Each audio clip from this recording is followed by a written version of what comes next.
All right. Got pens.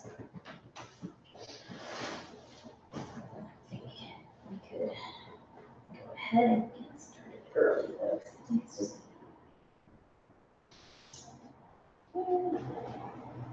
just my water.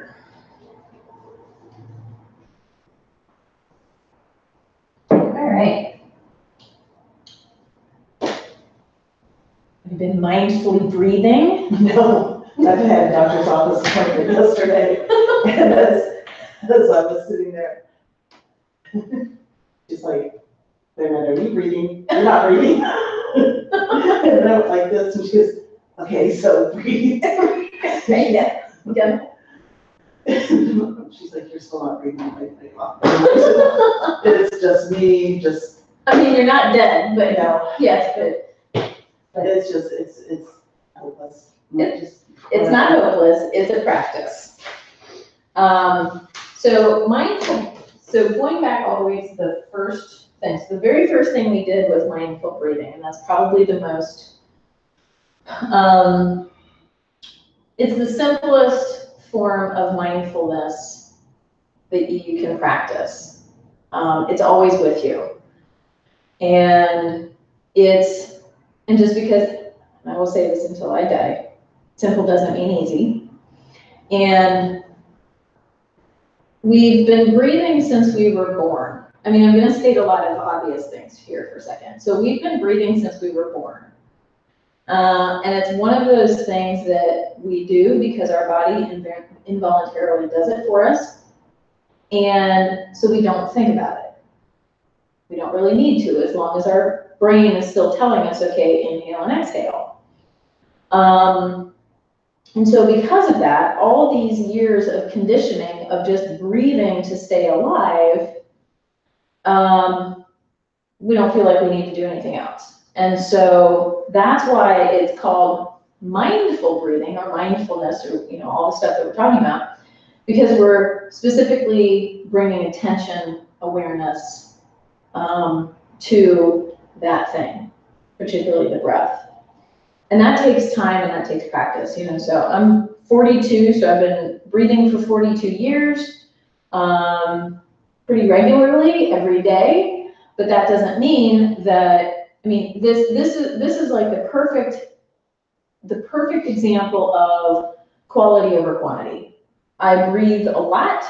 I don't know that I breathe well. And so it is a practice. It is something to, there are apps for mindfulness, for meditation and things like that. I know people who set alarms on their phone. So you can, I don't even know if I have a limit to how many alarms I can set on my cell phone. To remind yourself, like every 20 minutes, every hour, or something like that, to actually spend time mindfully breathing. And eventually your body, you're reconditioning your body to like it enough to want to continue doing that thing. So it takes time and practice. Let's see here, what else have we talked about? We talked about mindful thoughts. That's hard too. None of this stuff is easy. All of it is simple. Again, going back to the notion of nonviolence and ahimsa, and practicing so there's two parts to a mindful thought practice in my mind. So if you're talking about yourself, so the one aspect would be in nonviolence, being mindful to not say anything negative to yourself, being mindful of the negative thoughts. But then at the same time, purposely bringing in positive thoughts. That's two different things. But here's the thing. So with all of this stuff that we're talking about, one thing So I just used the terms negative and positive, but I truly, I wish that there were better terms for these thoughts, because yeah, I mean, there are some thoughts that you could do without thinking to yourself, and we call those negative thoughts.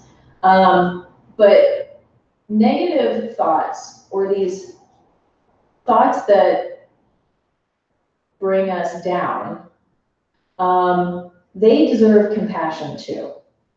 So the reason why the first thing that I think in the morning is, oh God, you're not, all of these things you have on your schedule today, you're probably not gonna do very well. Are you even gonna get there on time? You know, all this, you know, the downward spiral of thoughts that start at 3 a.m.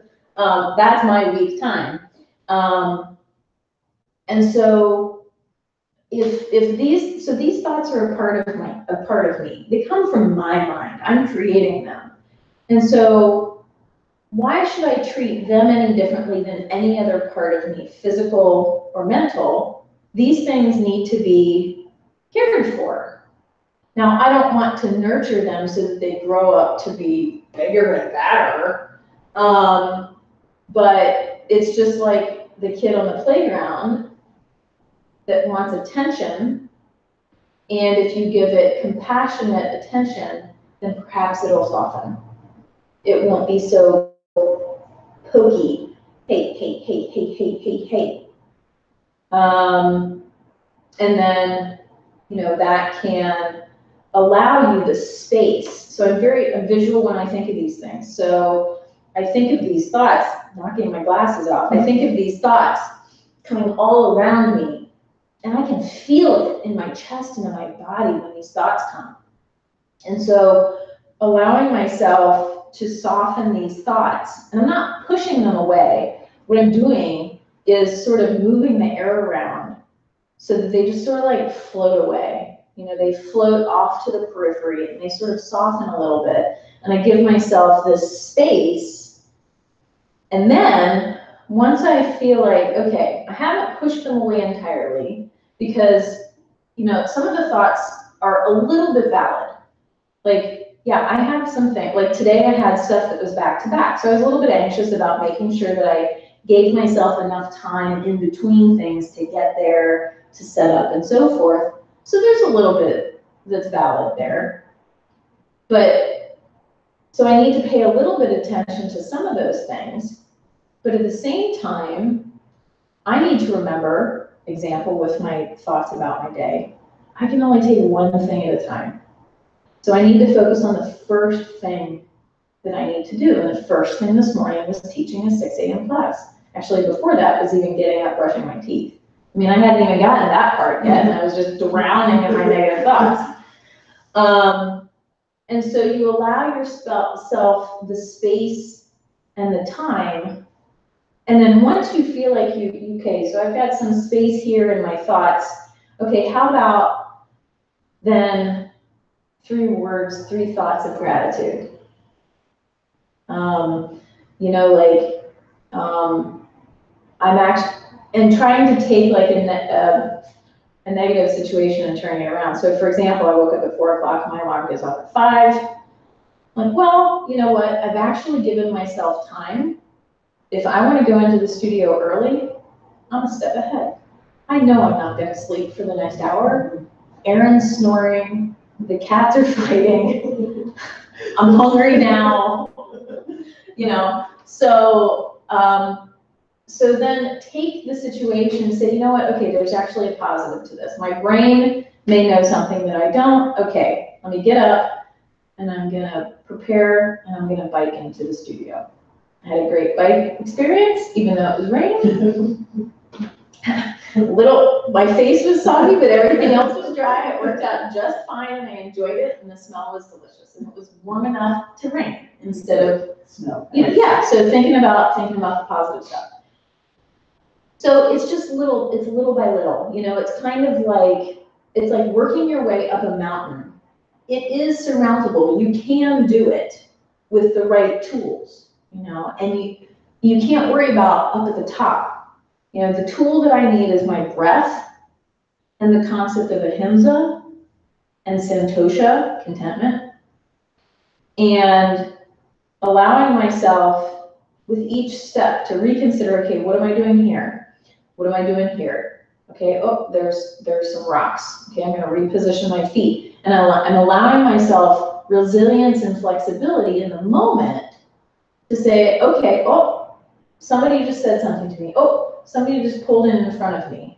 Okay, but I'm, as one of my students called the movement of sort of like moving like this, being a supple leopard. So you're moving like a supple leopard where you're not rigid. You're just waiting for, you know, you're ready for the floor can move a little bit, things can rock a little bit, and you're cool with that. It's like the idea of an extension bridge.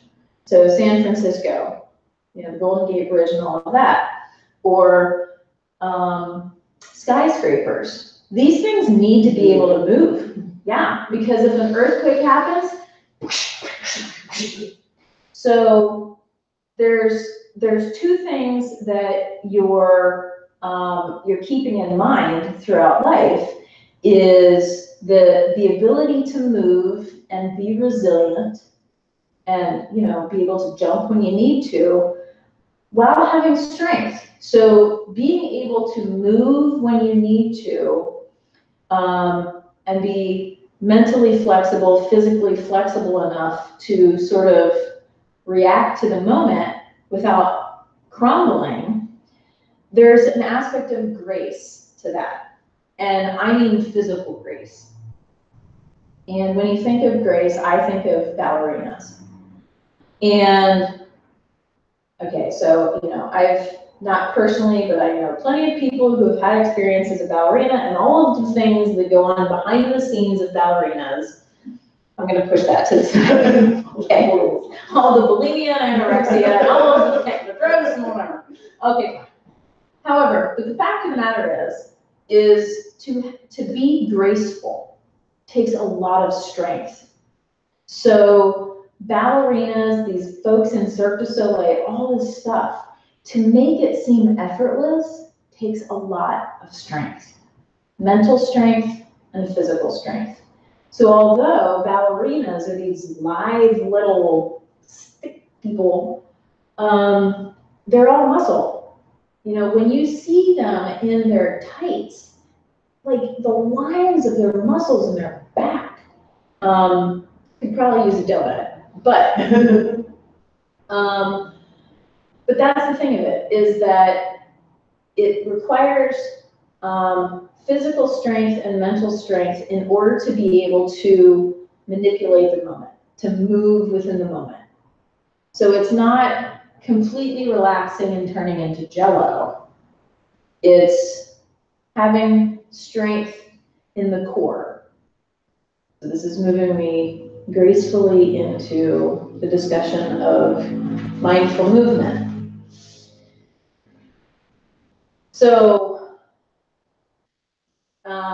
So tonight we're talking a combination of mindful movement, and we're going to move into, and hopefully it's as graceful as that one just was. We're going to gracefully potentially move into the idea of mindful love, caring, and kindness. So movement, by definition, movement is an act of changing physical location or position or having this changed. It's also a definition, the definition is a change or development. And so movement is either moving on your own or being moved. And movement it involves all of your senses.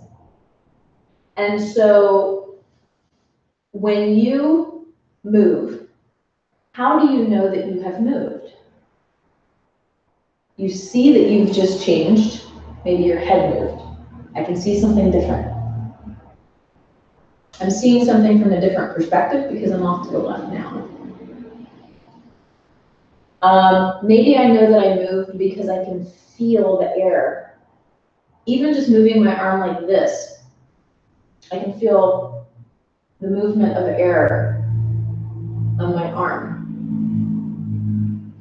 I can feel my body actually moving. Maybe I can hear a difference. Like if I go like this versus this, I can hear the traffic differently if I pay attention. Maybe moving from my living room into the kitchen, I can smell Aaron cooking dinner. So I know that I've moved into another room.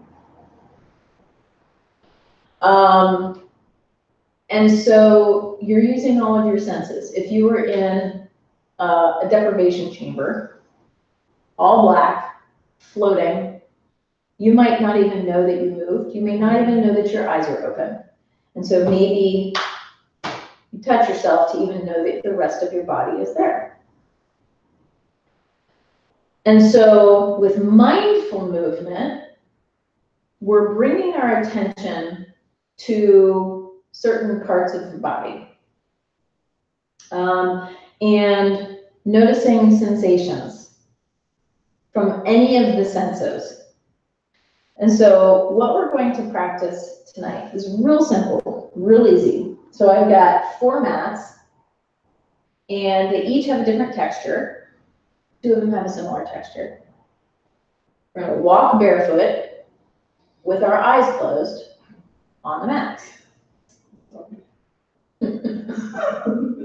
And we're just going to feel, and we're going to walk slowly, and we're going to walk around. Okay? And if you're not comfortable with your eyes closed, then you can have your eyes open. But I want your feet bare.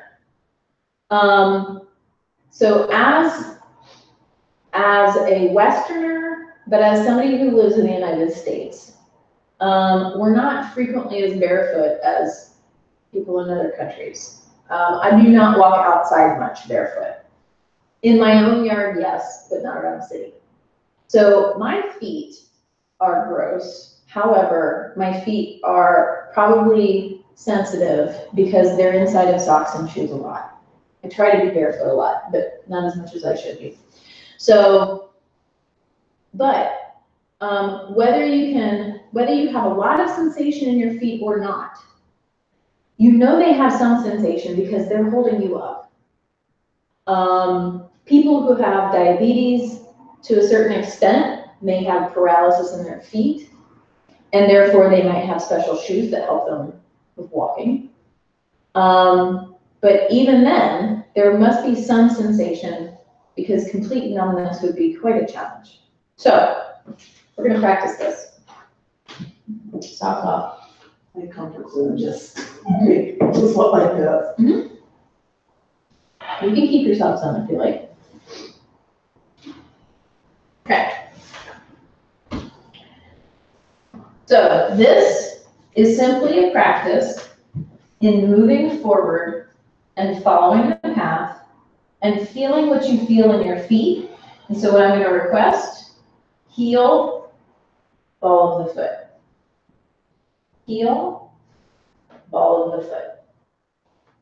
Okay, we're just going to walk around and notice different sensations. And maybe your foot touches the side of the mat. Maybe it touches the hardwood floor.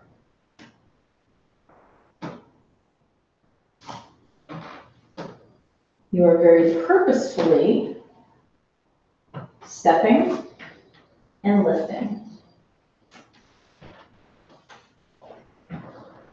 And falling. And falling. That's a sensation. The feeling of imbalance. Oh my gosh. Seriously. Yeah, so here's the other thing. So this is a great learning experience. When it comes to mindfulness, when you add time to something, you can notice how many more muscles you actually need to engage. This is working on grace, right? So you're using muscles in your feet, your ankles, your hips, your glutes, to keep yourself upright and to move this slowly. Because usually, if you're going fast, you're basically just falling wherever you go. right? Gravity is just pulling you forward, and you're falling, and you're just falling to the next place. And so if you mindfully walk, and so this is what you can do as a mindful, this is a meditation, a walking meditation. You could do this around your neighborhood, or maybe in your backyard, or maybe in your basement, I don't know. As simple as that. And so then, your practice is notice what you're doing with the rest of your body. See if you can let your shoulders drop. Feel the weight of your body sink into your feet. So instead of holding yourself up, allow your weight to sink. Now see if you can get some movement in your hips. So with my degree in anthropology, one of the things that I know is that we do not walk efficiently. So to have a more efficient walk, you actually move your hips a little bit more. And so what you're doing when you move your hips is actually you're creating a circular movement with your hips up and forward, up, around, and forward. That's more efficient? Mm-hmm. Yep, because if you were to actually do it fully, you'd be creating this sort of circular movement with your body, which propels you forward a little bit more. Okay. So because we're bipedal, we really don't do a whole lot of things like that efficiently, honestly, with our bodies. Yeah, so this movement is something that, although as Homo sapiens sapiens, we've been doing this for millions of years, how often have we been doing it mindfully? I don't know. Okay, so we're going to turn and we're going to go in the opposite direction. Oh, this is not really good. Okay. Yeah. Yeah. So turn. Yeah. So just changing direction. Yeah. Yeah. Simple as that. That's not good. Look at that. Mm-hmm. Now, to my, like, I walk around bare feet all the time. That's what's weird. All the time. Inside, outside. Yeah. Yeah. Slowly. No. Yeah. Right. Do Right. I do much slowly? No. Right. Exactly. Yes. No. So this, yeah, it's the heel also. Mm-hmm. Yeah. Mm-hmm. Mm-hmm. Thanks, Bird. Yeah. Yeah. And so the movement, this simple movement of walking heel to toe, Yeah. this is also getting the full range of motion of your foot. So try to imagine what you're doing with your foot. Oh, It would almost be easier. Yeah, because you're moving faster. Okay. Yeah. No, that's really difficult.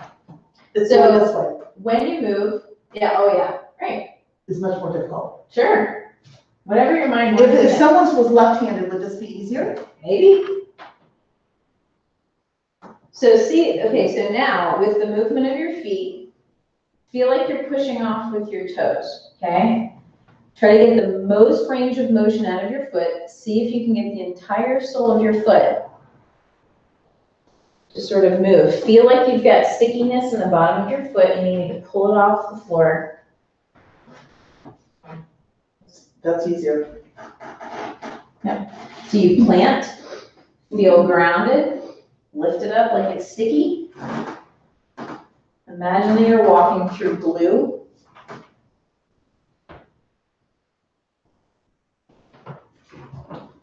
Okay, I'm done. There we go, great. Okay, I think the lesson. You pushed outside far enough. Fantastic. All right,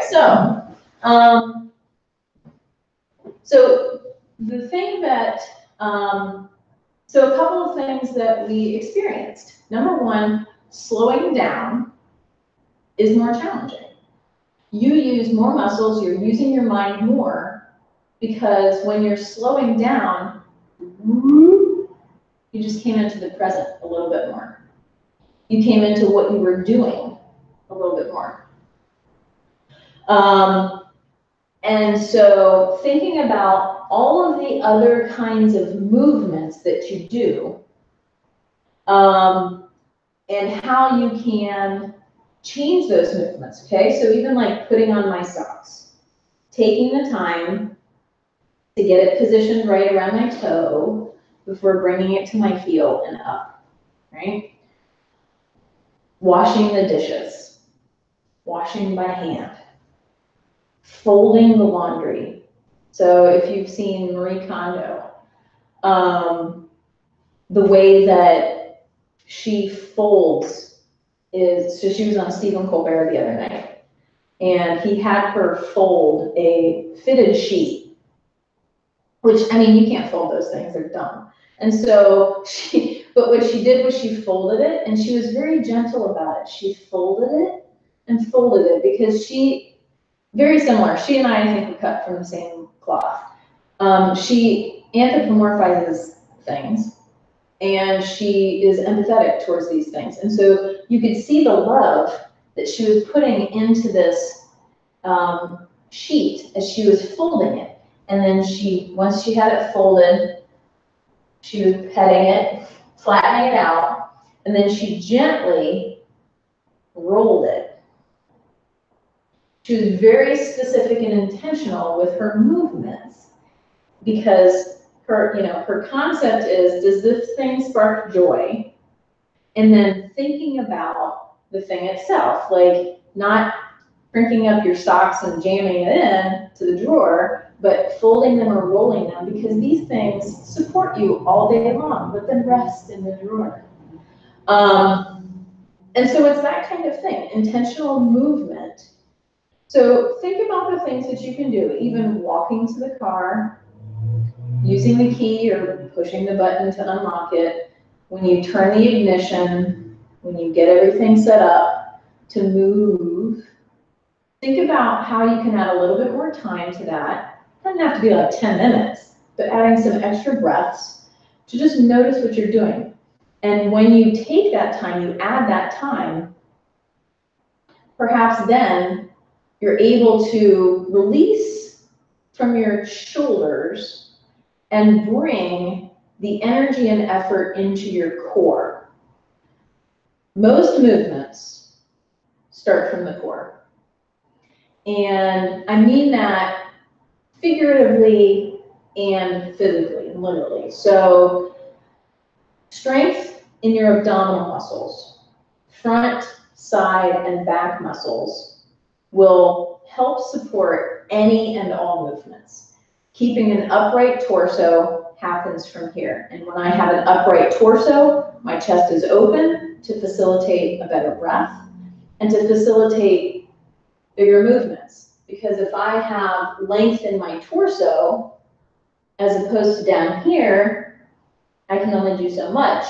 But if I have length, that allows everything else to work. And all of that length is happening from here and lengthening my spine.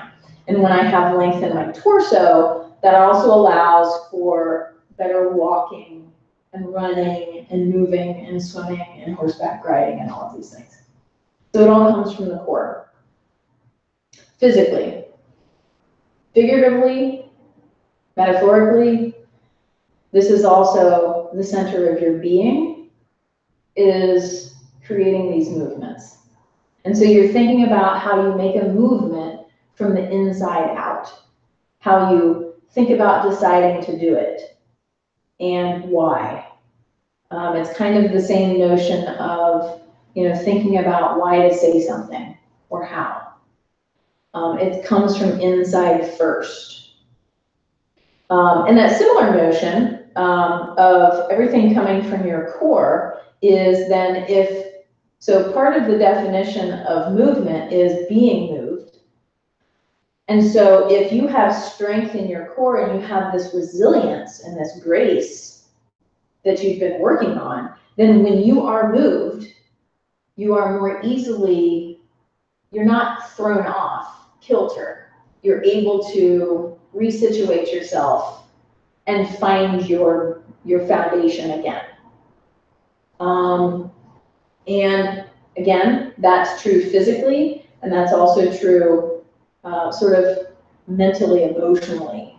That when you have strength and alignment inside, then somebody comes up to you and says something really shitty, then you're able to rebound from that. And, you know, maybe it takes longer, maybe it takes practice to figure out how to well rebound. But it's the practice of ahimsa, nonviolence. So I'm not going to absorb what this person says to me. I am not that thing.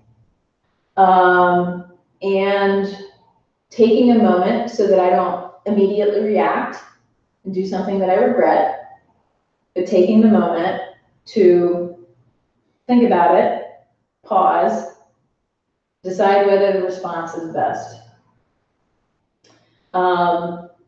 So mindful movements start from the inside and work their way out.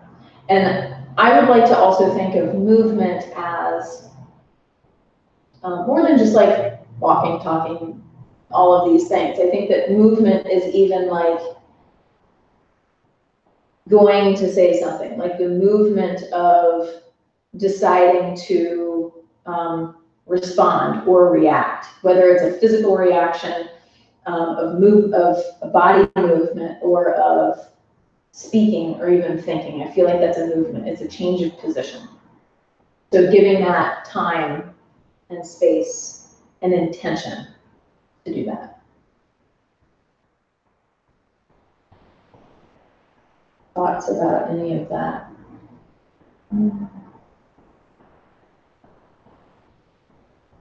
Disagreement even. I'm fully capable of being disagreed with. Okay.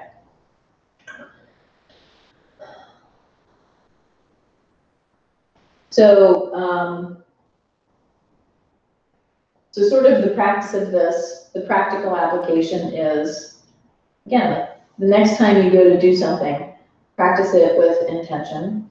And again, so even simply walking can be a form of mindful meditation,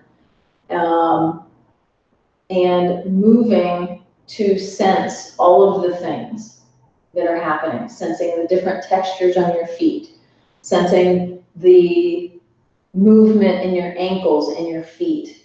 Even notice the how many toes do you have on the floor, little things like that. So you don't have to walk, all the way around the block. You can even do this like around your living room, up and down the stairs, So, so that kind of a practice. And continuing on with that concept of mindfulness and ahimsa is always attaching this extra little nugget of non-judgment. So if your feet are wiggly, if you lose balance, if you're unsure, then allowing yourself to not hop all over yourself and say all these dumb negative things and all these judgmental things. Because truly, it's not helpful to judge yourself when you're practicing, because the whole point is that you're practicing. You're not perfect. You're not going to be perfect, number one. There is no perfection in this. It's all practice. From birth to death, everything is practice. And so the voices of judgment are the things that, again, need our compassion. And we can compassionately say, not right now. I'm doing this thing. If you think about your judgmental thoughts as another human being, then think about how you might respond to that human being. No thanks. I'm good right now. I'm going to keep doing this thing. On the flip side, if you had a friend come to you and say, oh my gosh, I was trying to do this thing and I just fell over, you wouldn't be like, oh, well, it's because you're terrible at that thing. You'd be like, oh, hey, you know what? You've only been doing this thing for like 2 weeks. Give yourself a break. So that moves into, I challenge the golden rule. do unto others as you would have them do unto you. Now, do unto others, right? How does that go? Yeah. Treat others as you would want to be treated. Right. Right. Always do unto things. Here's my problem with that. So a couple months ago, in one of the yoga talks, we were practicing metta, loving kindness, and I briefly brought up the notion that in Tibet, their practice of loving kindness, their practice of compassion, automatically assumes that you're taking care of yourself first. They don't have a notion of self-compassion. It's not a separate word. It's not a separate practice. They don't have the notion of self-loathing. They just assume that when you are practicing compassion and loving kindness, that you're part of the whole mix.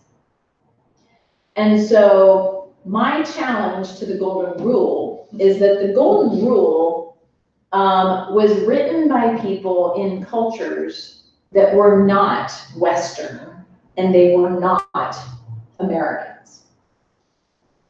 This is not me being anti, like, you know, Yeah. foreigners or whatever. This is me saying, we're doing it wrong. Because treat others as I would want to be treated. I have a really low self-esteem. And I have really low expectations of how I deserve to be treated. Now, don't I? So therefore, if I actually treated people how I thought I should be treated, that is pretty shitty, actually. So, I'd like to take that and change it up a bit. And I like to say, how about I treat myself the way I think others should be treated, with the assumption that I'm not a complete asshole, right? So, so the idea that if I saw my friend fall when they were trying to practice something, I would support them and help them and give them words of encouragement and say, you know what, you've only been doing this for a little bit, keep on doing it, you're doing it great. And if they need physical support, I'll help them. If they just need moral support, I'll help them. And I give my friend compassion, and I give myself the same compassion. So mindful love, mindful caring, mindful kindness. In our culture, we need to start by thinking about how we treat ourselves first. And getting over, I don't even know where it came from. Treating myself with compassion, being good to myself, saying nice things about myself, acknowledging when I've done something well. This isn't ego. This is me recognizing that I'm pretty good at something. That I'm deserving of, like the poem, I'm deserving of love and praise. Yeah, because if I say that my friend is deserving of love and praise, why should I be any less? And so the practice of metta, loving kindness, of mindful love, starts at home. And that's not easy for a lot of us. And so, I have my saying is, you can't pour water from an empty pitcher. You have to fill yourself up first. That's why they say it on the airplane. Put the oxygen mask on yourself first, then your child or whoever's sitting next to you, because you're absolutely useless if you're dead or exhausted or you can't breathe. And so this applies to more than just parents and children. I we all have different levels of caretaking that we do. And number one caretakers are for ourselves. And so I do recognize that there are metaphors talking about make yourself an empty vessel so that you have enough space for new things to come in, for new ideas and new experiences, and I get that. So that metaphor is different. We'll pick that up later. What metaphor is like? Yes, you can only handle so many metaphors at a time, yes. But the notion that you have to fill yourself up, and yes, here in the West, in America, we have the notion of self-care, of mental health days, of self-compassion, and so fine.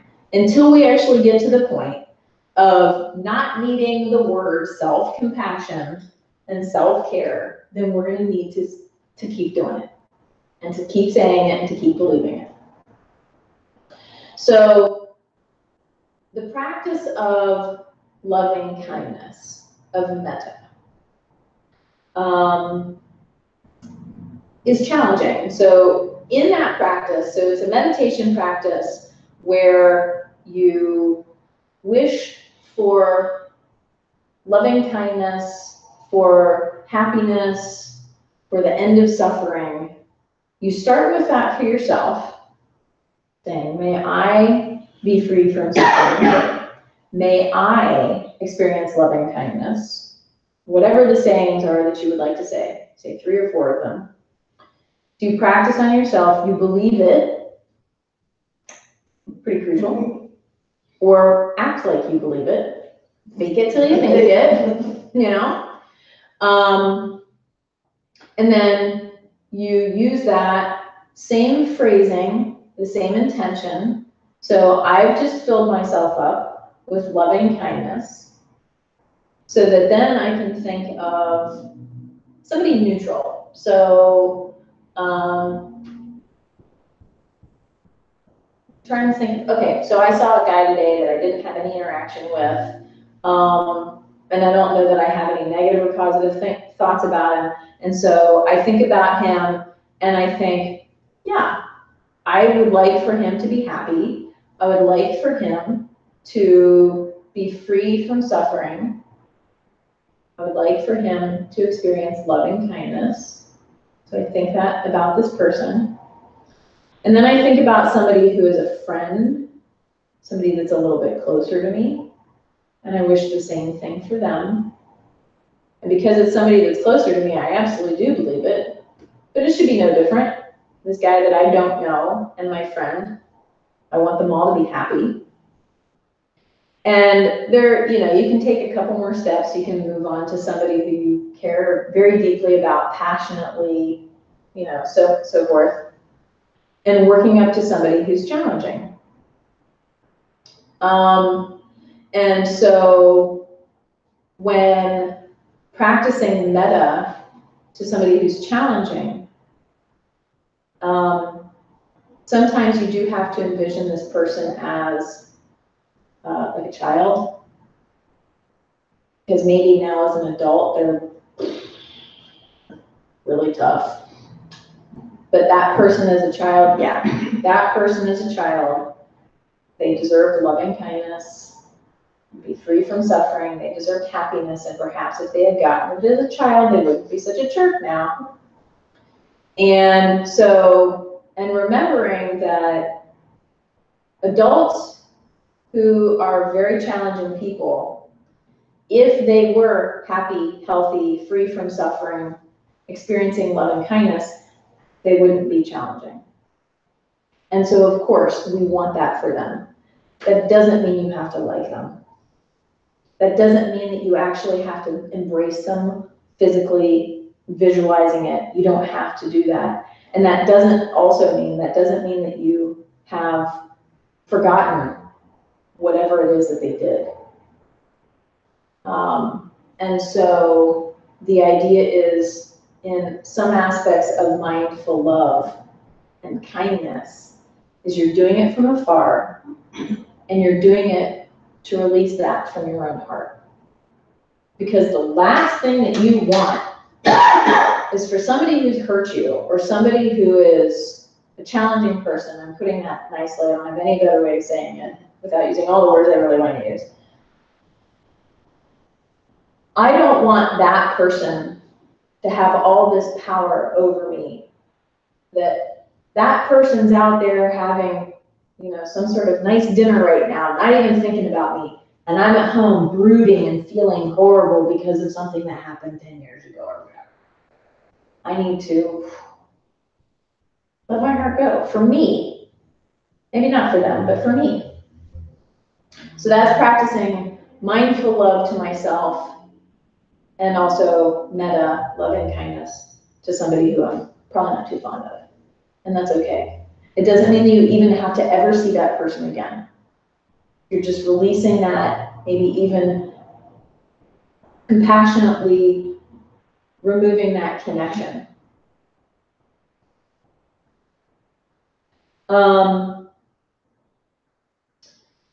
And so the practice of mindful love, starting with yourself, creates this kind of circle where I love myself in order to love others.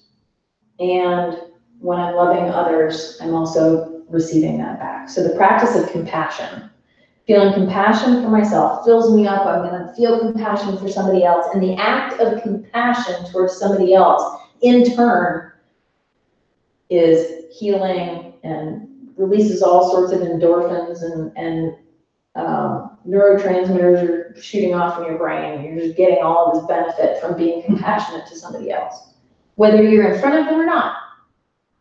And so this circle of compassion, mindful compassion, it is just a benefit to everybody. Because then, when you've built yourself up and you've boosted yourself and you've practiced compassion either in person or not, then that's infectious. It's really hard to be around somebody who's smiling or laughing and not also smile and laugh too at whatever they're doing. So compassion is contagious. Now, I'd like to flip the conversation about love, caring, and kindness to a different direction. So when loving somebody else, and this is in Men Are From Mars and Men Are From Venus and all kinds of books and articles or whatever. Something to think about is, am I loving them the way I want to be loved, or am I actually loving them the way that they receive love? Here's what I mean.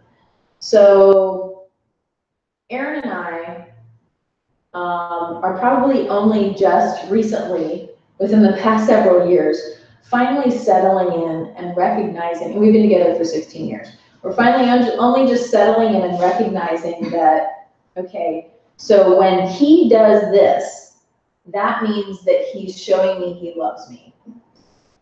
And I'm like, can you just clean up your socks? That would show me that you loved me. But he shows love in the way that he knows how. And so when you love somebody, whether it's in a committed relationship or you're talking about friends or whatever, there is an aspect where I can love you how I know how to love, but also I need to recognize, how do you receive love? How do you even recognize that what I'm doing is love? And so there are sort of almost two ways to show love to somebody, or caring or kindness, depending on the depth of what you want to do with somebody. And so that's where it becomes an act of mindful loving, is recognizing that Erin's not psychic, and I'm not psychic, as much as I'd like to think that I was. And unless I actually say, hey, that makes me feel like you're not paying attention to me. That makes me feel like you have no concept of what I find to be helpful. Then I can't expect him to actually do things that make me feel loved. So there's communication involved. However, there's also a little bit of compassion and softness that I need to have because, maybe my expectations of love are not something that he knows how to do or that he's comfortable with. And so, there's compromise there. So recognizing that it may be that a person is loving you to the best of their abilities. And that's it. And accepting that. And that doesn't make them a bad person, and it doesn't make you a bad person for having different expectations. It just means that's it.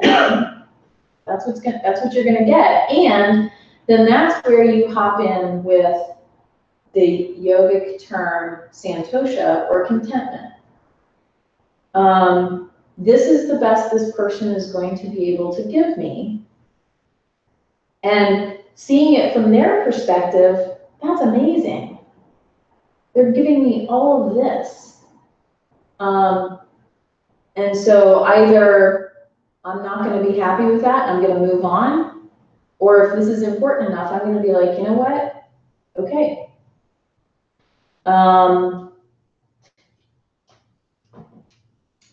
And contentment it's a challenging concept.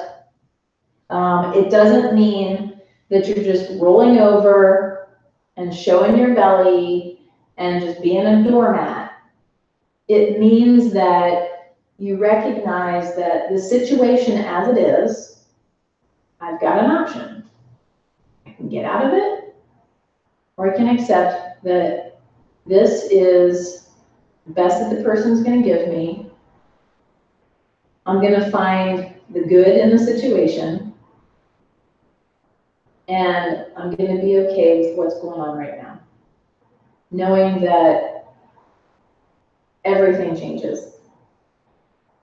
Good moments change, tough moments change.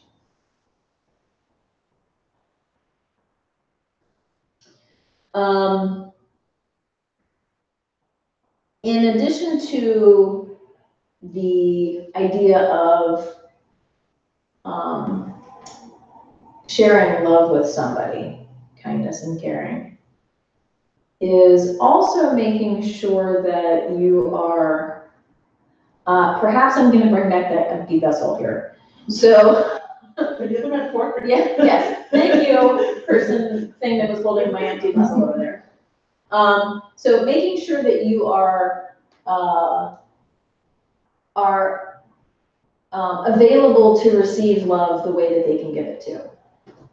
So, for example, if the way that Aaron shows me that he loves me is by making me a delicious dinner, then I recognize that and I make myself available to receive this delicious dinner. Maybe it's not exactly what I wanted.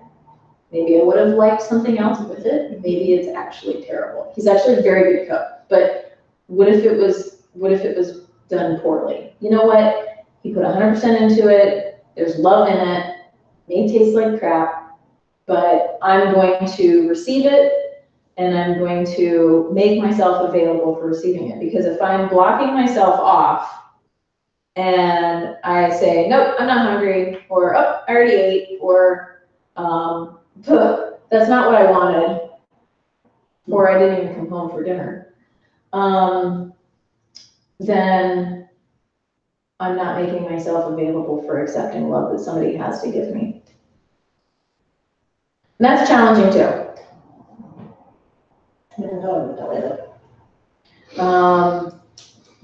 And that's practice in and of itself. Is maybe we have these ideas, at least in yoga, especially when we talk about like the chakras, of how much you open up in order to allow something in. right? So talking about like the heart chakra or whatever, like you don't want to be wide open. You don't want like gushing of, you know, receiving all the experiences and all the senses and everything coming in at once.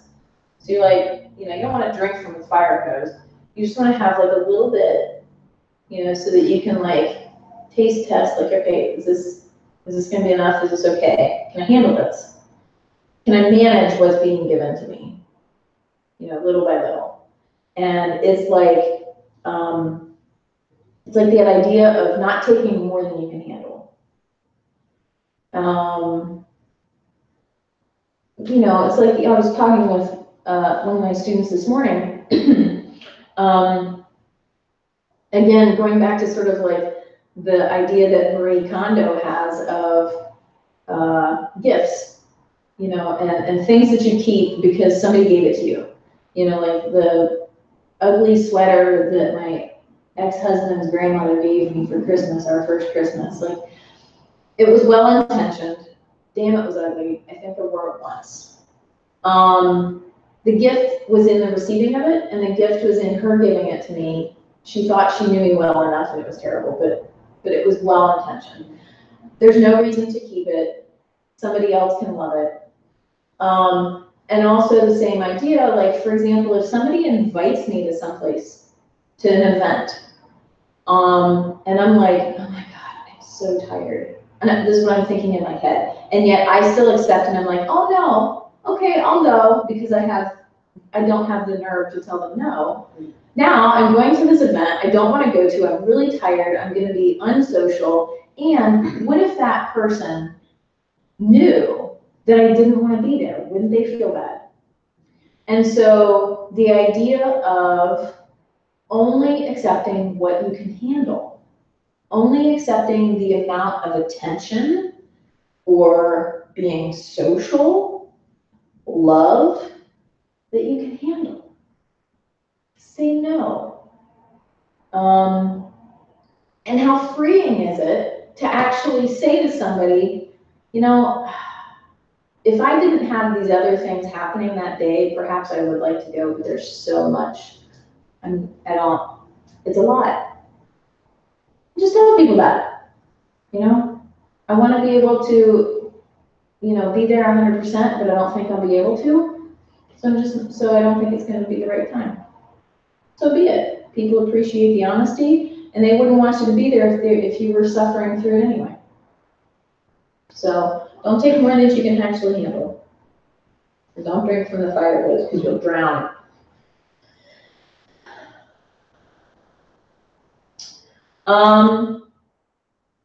Any thoughts, comments, or questions? It's a lot. It is a lot. It is a lot. So next week is week 6, the end of the learner series. It went quickly. We are going to practice mindful eating. And so if you would like to bring a snack, bring a snack. You don't have to. If you have any dietary restrictions, let me know. It will likely not be keto. We don't want to tell Dr. Bartlett.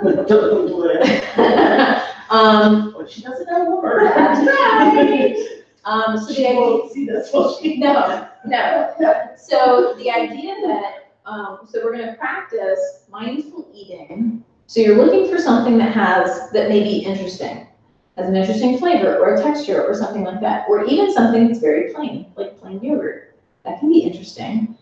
If you don't think it's interesting, maybe it'll turn into interesting. Okay, so we're going to practice that and see how that goes, and yeah, and that'll be it. There you go. Thanks.